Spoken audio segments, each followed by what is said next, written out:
మొత్తానికి జనాలను పిచ్చోళ్ళని అయితే చేసిర్రు. ఎలా మహాభారతం అని చెప్పి వేస్తున్నారు. ఏమైంది అది?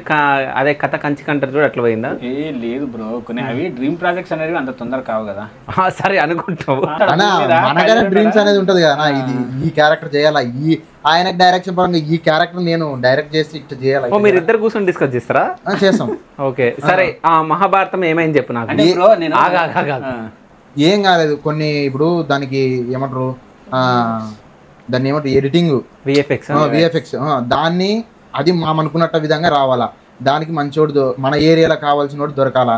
ఇంకోటి అది కొన్ని ఎట్లా ఉంటుంది అంటే, మా సైడు పొలాలు మొత్తం వేరే ఉంటాయి, అక్కడ అవతల సైడు నల్లరేగలు ఉంటాయి మొత్తం. అవుట్లో పత్తి చేనులు వేసిండ్రు. ఆ పత్తి చేనులు వేస్తే మనం తేనిక రాదు. అదే పత్తి చేనులు అయిపోయాయనుకో మొత్తం ఎటు చూసినా నల్లనే ఉంటుంది. మన కాస్ట్యూమ్కి మన క్యారెక్టర్కి ఆ గ్రౌండ్లో అయితే బ్లాక్లో ఉంటుంది కాబట్టి నల్లగా, దాంట్లో అట్రాక్షన్ అనేది కెమెరా బాగా కనపడుతుంది. అదొకటి. ఆ పత్తి చేనులు అయిపోతే తీయాలని ఇంకా కొన్ని కారణాలు ఉన్నాయి. ఆయన ఎన్ని ఎకరాలలో తీస్తారు? ఇప్పుడు గ్రీన్ అది మొత్తం ఒక అక్కడ ఉంటుంది అన్న పొలాలు. ఇప్పుడు ఒకటే పత్తి చేనులు ఒకటే వేస్తారు, తర్వాత ఏం వేయరు. దాంట్లో మొత్తం ఎటువైపోయినా చూడు మొత్తం నల్లరేగడే ఉంటుంది అన్నమాట. దాంట్లో తీస్తే బాగుంటది కదా అని. అంతే. నేను ఏమంటానంటే, ఎంత ప్లేస్ కావాలి మీకు? ఎంత ప్లేస్ అవసరం లేదు, మన కెమెరాకి గ్రీన్ కనపడకుండా తీయాలంతే.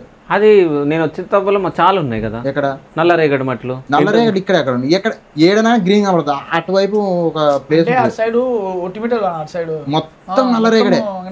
ఎక్కడ కండి చూపు మరి ఎక్కడ చూడు. అయితే మహాభారతం అంటే సో 101 మంది కౌరవులు, 5 మంది పాండవులు కావాలి. సో వాళ్ళందరూ క్యాస్టింగ్ తీసుకున్నారు. నేను ఏమన్నా వీడియో తీసి ఒక్క సీన్ మాత్రమే, జస్ట్ యుద్ధ సన్నివేశంలో కర్ణుని పాత్ర గురించి ఒక సీన్ తీయాలి. సో నాకు కొన్ని ఈ దీంట్లో ఒకరు చేసే వర్క్ కాదు, నేను డైరెక్టర్ని. విఎఫ్ఎక్స్ చేసే వాళ్ళు కావాలి, కాస్ట్యూమ్ డిజైనర్స్ కావాలి, దానికి తగ్గ పర్ఫెక్ట్ యాక్టర్స్ కావాలి. సో మనమందరం కూడా, మీకు ఎవరైతే ఇంట్రెస్ట్ ఉంటుంది, ఛాన్స్ల కోసం చాలామంది ఎదురు చూస్తుంటారు. కొంతమంది విఎఫ్ఎక్స్లో తోపులు ఉంటారు, కానీ వాళ్ళకి సరైన ప్లాట్ఫామ్ లేక, వాళ్ళ వర్క్ ఎక్కడ చూపించాలో తెలియక, లేదా వాళ్ళ వర్క్ని యూజ్ చేసుకునే వాళ్ళు లేక అలానే ఉంటారు. అలాంటి వాళ్ళు ఎవరైనా ఉంటే రండి, టీమప్ అవుదాం, మనమై దాన్ని చేసి చూపిద్దాము.